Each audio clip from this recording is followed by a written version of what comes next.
Hello friends, तो हम Nero के एमसीक्यूज पढ़ रहे थे। यहाँ तक हमने कर लिए थे, आज 201 से करेंगे। तो है slow component of nystagmus is controlled by, तो इसका आंसर है वेस्टिबुलर अपरेटस। अच्छा, इसमें क्या होता है? निस्टिग्मस आपको मैंने बताया था, ये एबनॉर्मल रैपिड आई मूवमेंट्स होते हैं और इसमें एक फास्ट कंपोनेंट होता है। मतलब इसमें आई कैसे होता है? राइट की तरफ मूव करेगा, फिर लेफ़्ट की तरफ, या लेफ़्ट की तरफ पहले मूव करेगा फिर राइट की तरफ। लेफ़्ट आई या राइट आई दोनों में हो सकता है। तो इसमें हमारे पास एक डायरेक्शन में जो मूवमेंट होती है वो फास्ट होती है, उसको हम कहते हैं फास्ट कंपोनेंट। तो उसको कंट्रोल कर रहा होता है हमारे पास सेरिब्रल कॉर्टेक्स, और जो स्लो कंपोनेंट होता है उसको वेस्टिबुलर अपरेटस कंट्रोल करता है। तो endolymph flow stimulate hair cells that's vestibular ganglion. तो वेस्टिबुलर गैंग्लियन या न्यूक्लियाई या एंडोलिम्फ ये कंट्रोल करता है क्या है? स्लो कंपोनेंट को, जबकि फास्ट कंपोनेंट को cortex, cerebral cortex. Broca's aphasia is due to blockage of middle cerebral artery. फिर है ओल्फैक्टरी नर्व सेल्स, जो कि ओल्फैक्टरी नर्व कौन सा नर्व है? फर्स्ट नर्व है, क्रेनियल नर्व है, और ये सेंसरी नर्व होता है। तो ये रिपेयर होता है या चेंज होता है एवरी 2 वीक्स। तो इसमें कौन से सेल्स होते हैं? Basal cells. पेशेंट के में डिस्फेजिया, पेशेंट को डिस्फेजिया है, पोलीयूरिया है, ज़्यादा यूरिनेशन और स्लीपिंग डिसऑर्डर है। तो लीजन कहाँ पे है? हाइपोथैलेमस में। तो मैंने आप लोगों को बताया था कि जो थर्स्ट सेंटर होता है वो हमारे पास हाइपोथैलेमस में होता है। इसके अलावा जो सुप्राकियास्मेटिक न्यूक्लियस हाइपोथैलेमस में होता है उसका फंक्शन सर्काडियन रिदम होता है। तो वो जब डैमेज होंगे तो स्लीपिंग डिसऑर्डर होगा, थर्ड सेंटर डैमेज होगा तो पोलीयूरिया होगा, और डिस्फेजिया भी होता है। फिर रिटायर्ड अफसर came with chief complain of tremors है वाइल डूइंग स्मॉल वर्क्स है, gait abnormalities and past pointing. तो ये करेक्टरिस्टिक साइन है सेरिबेलर लीजन के। ट्रेमर्स हमारे पास कब हो रहे हैं? जब डूइंग स्मॉल वर्क, जब कोई वर्क स्टार्ट करता है तो मतलब इंटेंशनल ट्रेमर्स हैं। फिर गेट के एब्नॉर्मलिटीज़ हैं, तो गेट का जो हमारे पास बैलेंस है उसको कौन कंट्रोल कर रहा था? सेरिबेलम।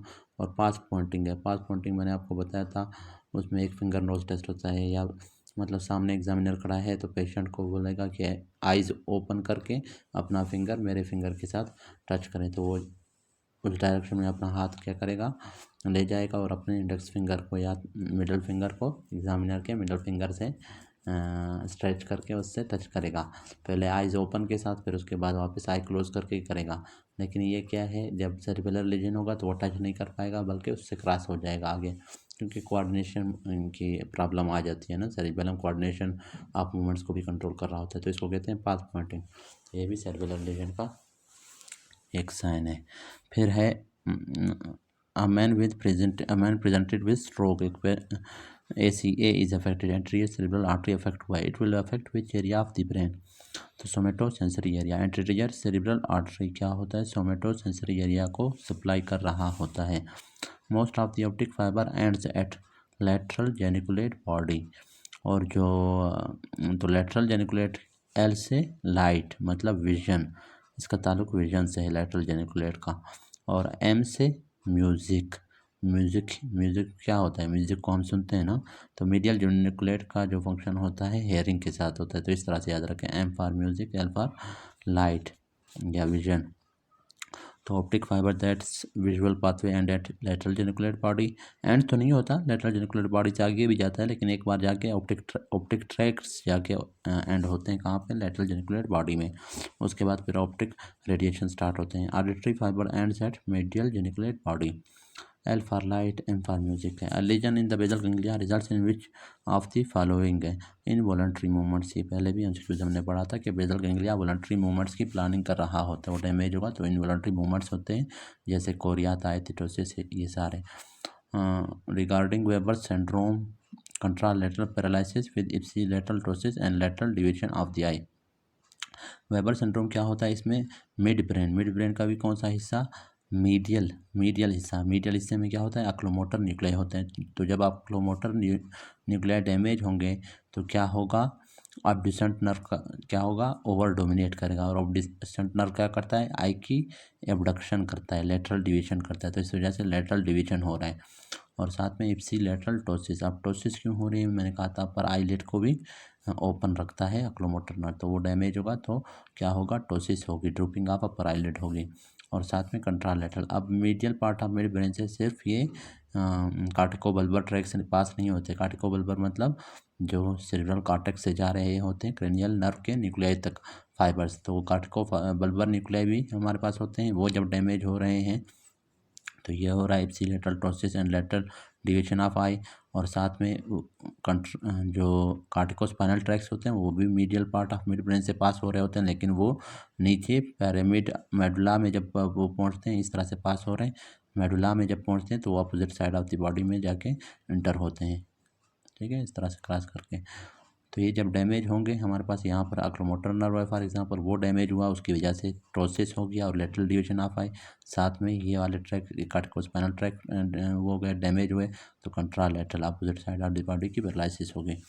अच्छा, वेबर सिंड्रोम का दूसरा नाम है सुपीरियर अल्टरनेटिंग हेमीप्लेजिया भी इसको कहते हैं, और इसका मीडियल मिड ब्रेन सिंड्रोम भी कहते हैं। तो ये फॉर्म ऑफ स्ट्रोक है that affects the medial portion of mid brain. It is characterised by presence of ipsilateral oculomotor nerve palsy and contralateral hemiplegia या हेमीप्लेजिया। अब क्लार्क न्यूक्लियस है वो किस लेवल पे होता है, वो T1 से L2 के लेवल पे होता है या C8 से L2 के लेवल तक होता है। ये क्या होता है, ये स्पाइनोसेरेब्रल पाथवे जो होते हैं उनमें हमारे पास क्या होता है, एक लोकल न्यूक्लियाई होता है, मतलब लोकल ट्रैक इसको कहते हैं। तो ये हमारे पास इसका क्या था, T1 से L2 तक होता है न्यूक्लियस। और इसका फंक्शन स्पाइनोसेरेब्रल पाथवेज का फंक्शन क्या था, मेनली प्रोप्रियोसेप्टिव इन्फॉर्मेशन को रिसीव करना। तो प्रोप्रियोसेप्टिव इन्फॉर्मेशन को ये क्लार्क न्यूक्लियस ले जाता है कहाँ तक, सेरिबेलम तक, स्पाइनल कॉर्ड से उठा के। और कहाँ तक यह होता है, T1 से L2 तक। फिर है patient is suffering from dysphagia, dysarthria, analgesia and thermo anaesthesia.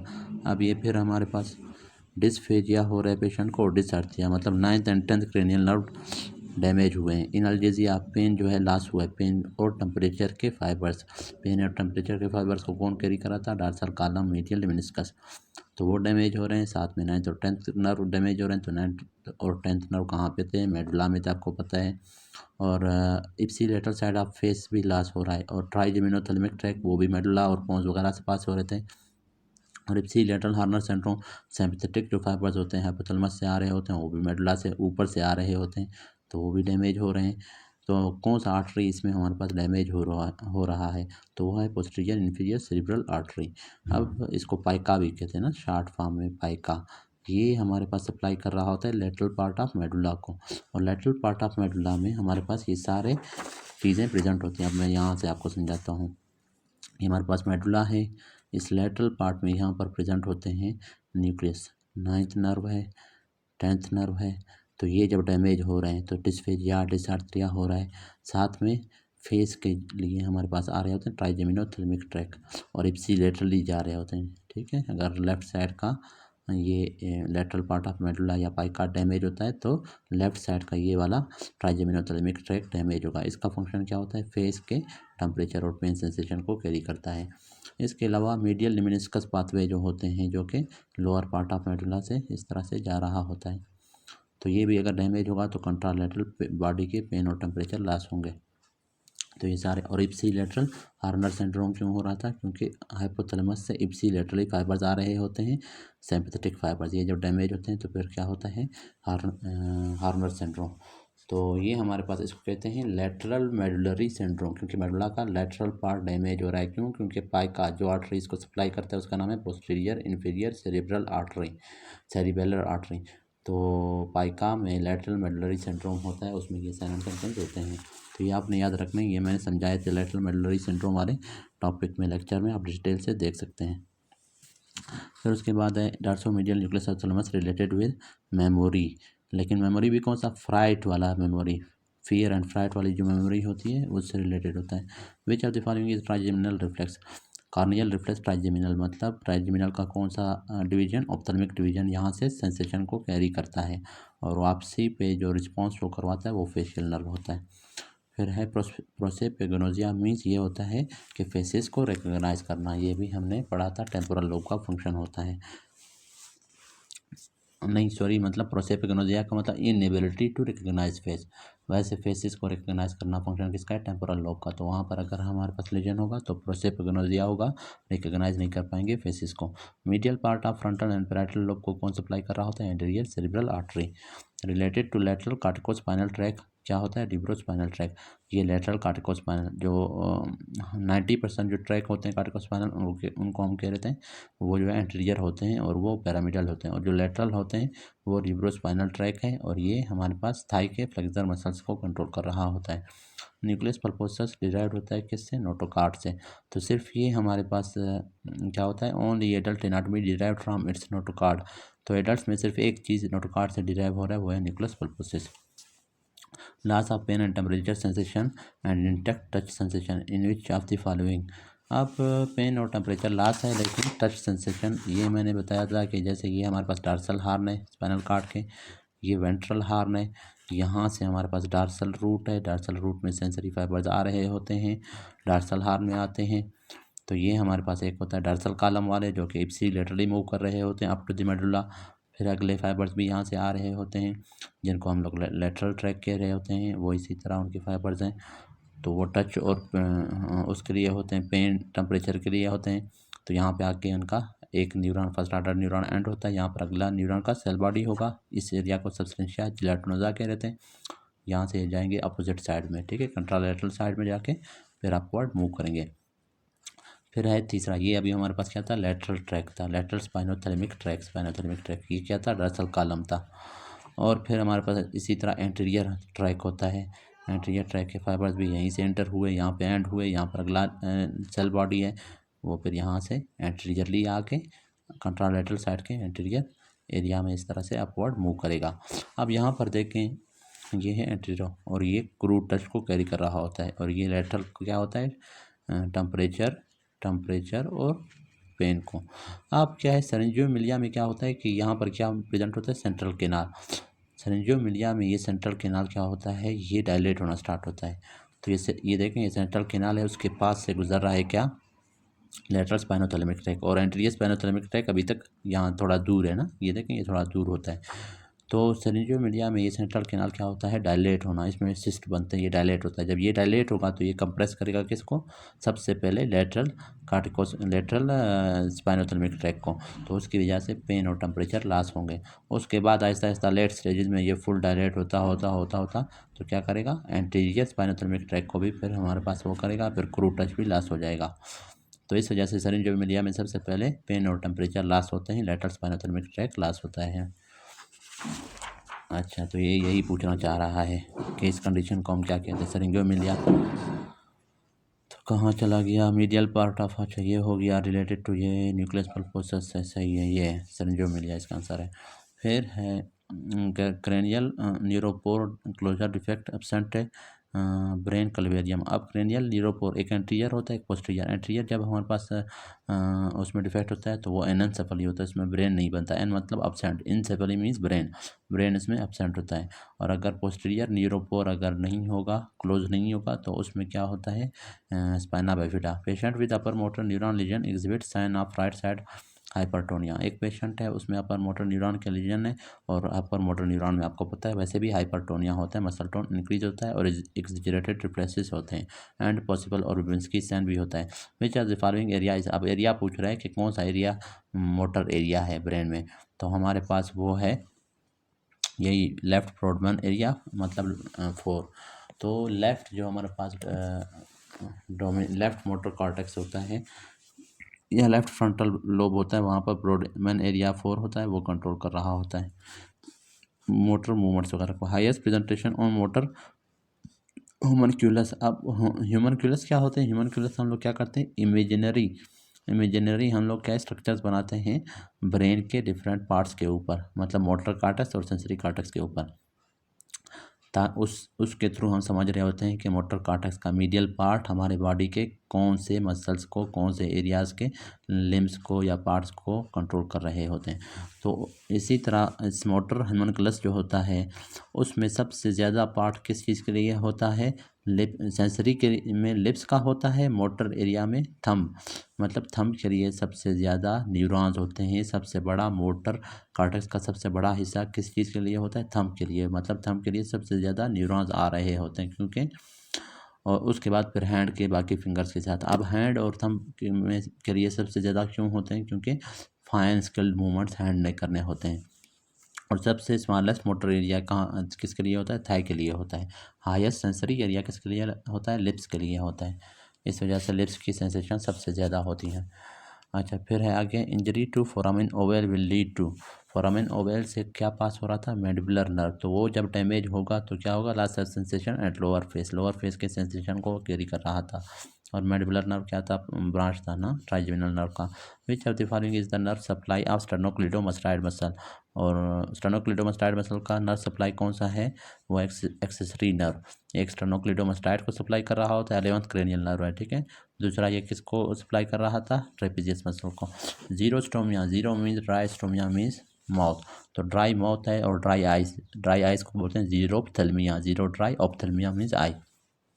And otitis media, और ओटाइटस मीडिया है मिडल एयर की इन्फ्लेमेशन है। Where is the nuclei, liquidated है, न्यूक्लिया कहाँ पे है, पॉन्स में है। तो सेवंथ नर्व, सेवंथ नर्व कहाँ पे होता है, वो फेशियल नर्व में होता है। तो वो अगर डैमेज हो रहा है, सेवंथ नहीं सॉरी, यहाँ पर हम लोग बात कर रहे हैं फिफ्थ नर्व की। फिफ्थ नर्व अगर डैमेज होगा जैसे ऑप्थेल्मिक डिवीजन, तो जीरोस्टोमिया होगा, ड्राई आइज होंगे। अच्छा, फिर हमारे पास, और अगर फेशियल नर्व डैमेज हुआ तो otitis media. Circle of Willis is formed bye, तो टू पोस्टीरियर कम्युनिकेटिंग आर्टरी से सर्कल ऑफ विलस बनता है। सर्कल ऑफ विलस आपको पता है, ये हमारे पास ब्लड वेसल्स ब्रेन के अंदर सब आर्कनाइड स्पेस में एक सर्कल बना रहे होते हैं, तो उसको कहते हैं circle of Willis. Circle of Willis is formed by, उसमें टू एंटीरियर सेरिब्रल आर्टरी होते हैं, टू पोस्टीरियर सेरिब्रल आर्टरीज होते हैं, और टू पोस्टीरियर कम्युनिकेटिंग और वन एंटीरियर कम्युनिकेटिंग आर्टरी। तो यहाँ पर सिर्फ ये option two posterior communicating artery क्या कर रहा है, मैच कर रहा है। फेस सेंसेशन लॉस होते हैं अलॉन्ग विद हेयरिंग लॉस, तो फेस के सेंसेशन, असल में यहाँ पर फेस सेंसेशन की बजाय यहाँ पर कहना था फेस के एक्सप्रेशन या मसल्स हमारे पास वीक हो जाते हैं, साथ में हेयरिंग लॉस भी होता है। तो विच of the following is the site of लेजा, तो इसमें आंसर है इंटरनल ऑडिटरी मेटर्स, क्योंकि इंटरनल ऑडिटरी मेटर्स से कौन कौन से नर्व पास होते हैं, फेशियल नर्व है, दूसरा है वेस्टिबुलर नर्व। तो वो वेस्टिबुलर नर्व, उसकी वजह से फेशियल सेंसेशन वगैरह लॉस होते हैं, और साथ में hearing loss. Vestibular cochlear nerve अगर डैमेज होगा तो हेयरिंग लॉस होगा, और अगर हमारे पास फेशियल नर्व होगा तो फेशियल मसल्स पैरालाइज होंगे, वीक होंगे। स्पाइनल नर्व और ये दोनों पास हो रहे होते हैं इंटरनल ऑडिटरी मेटस, या इसका दूसरा नाम है इंटरनल अकॉस्टिक मेटस भी इसको कहते हैं, इंटरनल ऑडिटरी कैनाल भी कहते हैं। Spinal nerve comprises of which of the following है, स्पाइनल नर्व किस चीज़ से बने होते हैं, मोटर एंड सेंसरी कंपोनेंट। ये मैंने आपको समझाया था कि स्पाइनल नर्व क्या होते हैं, मिक्सड होते हैं, तमाम 31 पेयर्स हैं वो सारे मिक्सड हैं, लेकिन क्रेनियल नर्व कुछ मिक्सड हैं, कुछ सेंसरी हैं, कुछ मोटर हैं। तो ये यही है ना, ये इसको कहते हैं हम लोग डार्सल हार्न या पोस्टीरियर हार्न, ये वेंट्रल या एंटीरियर हार्न है, यहाँ से सिर्फ इंटर हो रहे होते हैं, ये डार्सल रूट है, ये जो नर्व डार्सल हार्न से निकल रहे हैं या उसके अंदर इंटर हो रहे हैं इसको कहते हैं डार्सल रूट, और वेंट्रल हार्न से जो निकल रहे हैं उनको कहते हैं वेंट्रल रूट। तो ये सेंसरी फाइबर्स हैं जो कि डार्सल हार्न के अंदर इंटर या डार्सल रूट के अंदर सिर्फ सेंसरी फाइबर्स हैं, और वेंट्रल रूट के अंदर सिर्फ क्या होते हैं, मोटर फाइबर्स। सेम इसी तरह डार्सल हार्न के अंदर सिर्फ सेंसरी फाइबर्स होते हैं, और वेंट्रल हार्न के अंदर सिर्फ मोटर फाइबर्स, लेकिन ये दोनों आपस में मिलकर क्या बनाते हैं, स्पाइनल नर्व बनाते हैं। अब ये जो एरिया है ये सारा क्या है, ये हमारे पास यहाँ से स्पाइनल नर्व स्टार्ट हो गया। तो ये स्पाइनल नर्व के अंदर क्या होते हैं, सेंसरी नर्व्स भी प्रेजेंट हैं और मोटर नर्व्स भी प्रेजेंट हैं, तो इस वजह से इसमें दोनों कंपोनेंट, और यही स्पाइनल नर्व आगे जाके ये पोस्टीरियर रेमस और एंटीरियर रेमस में डिवाइड होता है। तो ये एंटीरियर और पोस्टीरियर रेमस के अंदर भी सेंसरी फाइबर्स और मोटर दोनों होते हैं, ये तो ये दोनों भी मिक्स्ड नर्व है, क्योंकि ये कुछ सेंसरी फाइबर्स यहाँ पर जाएंगे इसके साथ, कुछ सेंसरी फाइबर्स यहाँ से जाएंगे ये नीचे वाले के साथ, और कुछ मोटर फाइबर्स ये जो आ रहे हैं ये ऊपर की तरफ जाएंगे, कुछ नीचे की तरफ। तो यही पूछ रहा है, आपके कंसेप्ट देखना चाहता है। फिर अभी चलते following is the nucleus of the central medulla, central medulla में कौन सा न्यूक्लियस प्रेजेंट है, वो है न्यूक्लियस एम्बिगुअस, ये आपने याद करना है, ठीक है। अपर मिडल और लेटरल मेडुला, इसमें मैं आपको इजीली समझाता हूँ। पहले आप मिडल और लोअर मेडुला में देखें, तीन चीज़ें कॉमन है, एक है hypoglossal nucleus, dorsal motor nucleus of vagus, और स्पाइनल ट्राइजेमिनल। तो ये लोअर मेडुला और अपर मेडुला दोनों में होते हैं। और ये जो स्पाइनल ट्राइजेमिनल है ये तीनों में होता है। क्यों? क्योंकि ये हमारे पास ट्राइजेमिनल से आ रहा होता है और ऊपर जा रहा होता है ना, तो मेडुला से पास होके मेडुला के लोअर पार्ट, फिर मिडल, फिर अपर पार्ट में, फिर ऊपर जाके पॉन्ज में, तो ये फेस के सेंसेशंस को कैरी कर रहा होता है। तो ये सब में होता है। और फिर मिडल और लोअर मेडुला में तीन और चीज़ें कॉमन होती हैं, न्यूक्लियस एम्बिगुअस, दो और चीज़ें कॉमन होती हैं, हाइपोग्लोसल और dorsal motor nucleus of vagus. तो ये आपने याद कर ली है। तो मिडल मेडुला में एक एक्स्ट्रा चीज़ है, वो है न्यूक्लियस एम्बिगुअस, ये याद कर लें। ये 9th 10th और 11th क्रेनियल नर्व का है ना। और अपर मेडुला में दो और चीज़ें होती हैं, वेस्टिबुलर कोक्लियर न्यूक्लियाई और इन्फीरियर ओलाइवरी, क्योंकि इनसे एमसीक्यूज बनते हैं, तो ये आपने याद करने हैं। Which are the following is correct route of CSF. CSF का करेक्ट रूट क्या होता है? Lateral ventricles to fourth ventricles, नहीं ये तो गलत है। फोर्थ वेंट्रिकल से थर्ड वेंट्रिकल, नहीं ये भी गलत है। फोरामन मेजेंडी टू सबअरेक्नोइड स्पेस, ये ठीक है। ये मैंने आपको समझाया था, ये आपने, ये इजी हैं, इसमें कोई इतना टेंशन नहीं है। ये लेटरल वेंट्रिकल्स हैं, तो अब लेटरल वेंट्रिकल्स क्या होते हैं? फोरामेन, इसको कहते हैं foramen of Monroe. Foramen of Monroe के जरिए कनेक्टेड होते हैं किसके साथ? थर्ड वेंट्रिकल के साथ। फिर थर्ड वेंट्रिकल क्या है? उसके साथ सेरिब्रल एक्विडक्ट के जरिए कनेक्टेड होता है किसके साथ? फोर्थ वेंट्रिकल के साथ। और फोर्थ वेंट्रिकल फोरामेन मेजेंडी के थ्रू कनेक्टेड होता है सेरिबेलम के साथ। फोरामेन मेजेंडी, सॉरी ये फोरामेन लश्का है, फोरामेन लश्का के through lateral part of cerebellum से कनेक्टेड है। और दरमियान में हमारे पास एक फोरामेन होता है, उसको कहते हैं फोरामेन मेजेंडी, उसके जरिए फिर मिडल पार्ट ऑफ सेरिबेलम से कनेक्टेड होता है। तो ये लश्का हो गया, फोरामेन लश्का। फोरामेन मेजेंडी इसके थ्रू फोर्थ वेंट्रिकल कनेक्टेड है सेरिबेलम के साथ। और थर्ड वेंट्रिकल को फोर्थ से कौन कनेक्ट कर रहा है? Cerebral aqueduct. और लेटरल वेंट्रिकल्स को थर्ड वेंट्रिकल के साथ कौन? Foramen of Monro. तो ये है।